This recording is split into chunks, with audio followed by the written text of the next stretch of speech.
You have your business names, Roofers Chicks. Chicks.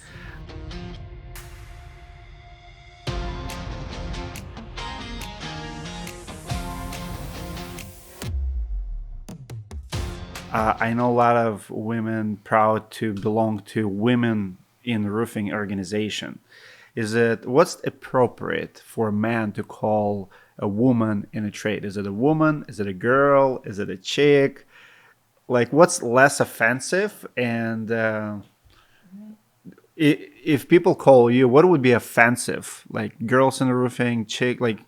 I think people get offended too easily, I personally. I agree. I agree. My girls that work on my repair crew, they call themselves the girl crew. The girl crew. And I've had other people say, well, shouldn't it be ladies or women? And well, that's what they call themselves. So we call them the girl crew. And we've even had a boy on the girl crew, and he didn't seem too bothered by that. I see. And I chose chicks because it's funny. It's what my brother used to, it's kind of degrading, what my brother called me when I was younger, and we thought it was funny. And so that's why I chose that. Well, he and I chose it together, actually. But because I think there's no winning on my end. You know, no matter what you do. Ladies. Probably ladies. So let's start with the different roles.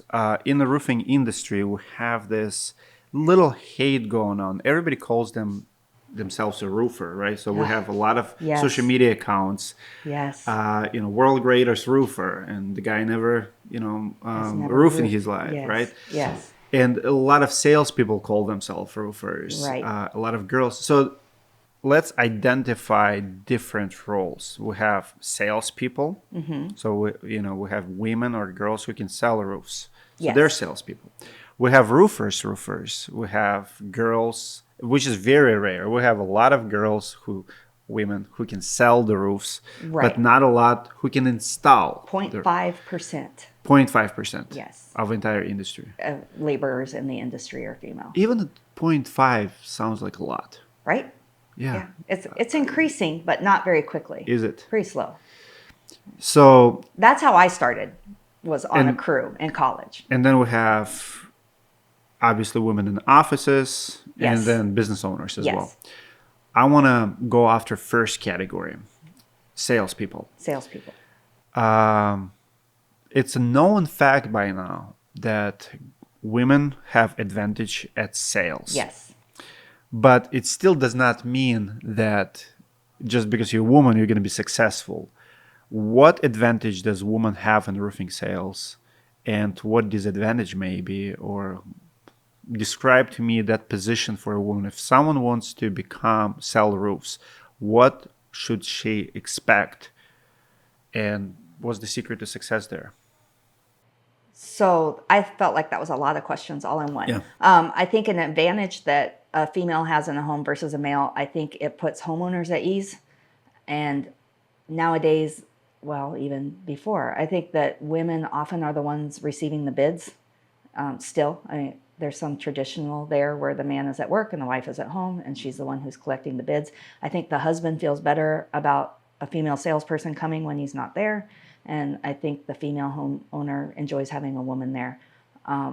We're in our sales process, we're real educational, and we try and walk the homeowner through what we're looking at and what we see and what they can expect. And so we do a lot of educating of women receiving the bids of what they're looking at. And we hear a lot from women customers that they feel overlooked by male salespeople. Like they hand it to them and say, show this to your husband when he gets home.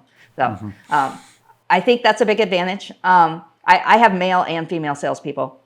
And my guys have a little bit of a hard time because a lot of times the homeowner was expecting a woman and it's a man, and So it's a they're little pushback in your disappointed. case. And it makes my guys feel a little hurt feelings, like they're disappointed when they see him. We send out a welcome email to try and curb some of that. Like, this is who your salesperson is. We attach their picture. This is what they look like. So they should know before we get there that it's going to be a man in that case. So you asked me, what was the second part of that question? What makes women successful in sales, but also why some women fail? Because I've met few women who have failed. So a big thing for me, and I know not all roofers require this. I've seen some posts where they don't, but I expect my salespeople to get on the roof. And so that holds some women back. They think they can't handle the ladder, which they can, but they don't want to get on the roof. For So you me, have for to do my the work. organization, that's not going to work. Good. I expect you to get on the roof unless it's super steep or it's super dangerous. But if you can get on it, I expect it to be gotten on. Would you say that woman has to work harder to sell roofs, or it's easier for her to sell roofs? I think once the woman gets some confidence, it's easier for her. But I think the woman getting the confidence is hard to get, and people don't want to buy things from people who aren't confident. So, but That's a once very good the point. woman becomes confident, I think they do outstanding. And it comes across. And just, I mean, I didn't do sales until 2013. I thought I wouldn't be any good at it. I thought you had to lie to people to be a good salesperson. And I didn't think I'd be good at it because I'm not a very good liar. And I actually knew a lot about roofing because I had done the labor, and that was a big advantage for me. And my salespeople right now have not done the labor except when I put them on projects. But I think that's a huge advantage that I had. But it took me a while to get that confidence. Like men would laugh. I mean, it was 15 years ago, right? So that's the first position, sales. Now we have field installers, like repairs. What do your women do on a crew? What kind of repairs? How long did it take them to train them? How did they get in in trades? And I assume it's very hard to find. Yes, it's hard to find women who are willing. Or I find a woman who's willing and excited about it, and then her husband or her boyfriend or her brother talks her out of it before she even gets here and even tries. And that's sad. I put them on as a W-2 employee because it's the only way I can train them how to roof. And my first goal is to get to 6 so I can have a crew. And I've only been able to get to 4. So right now I started in 2020 trying to do this. Right now my longest time employee, what do you call that? Anyway, she's been with me for 2 years. She came on in May of 2023, so not quite even 2 years. She does the repairs? She's my crew lead. Her name's Karen. And then I have 3 girls working under her. One of them has also been about the same amount of time. She came about a month after, and then 2 of them are relatively new. And they've learned a lot. They're pretty phenomenal on the repair side. They do shingles, of course, lots and lots of shingles, but they do fascia, carpentry work. They've learned how to solder and do flashings and crickets. They can repair TPO with a little help. We don't get a lot of that, but they can do it. Tile repairs, modified bitumen, of course, metal repairs, rescrewing things. So they actually know how to do more than I ever knew how to do when I was an installer. What's the biggest difference training a man versus a woman in roofing?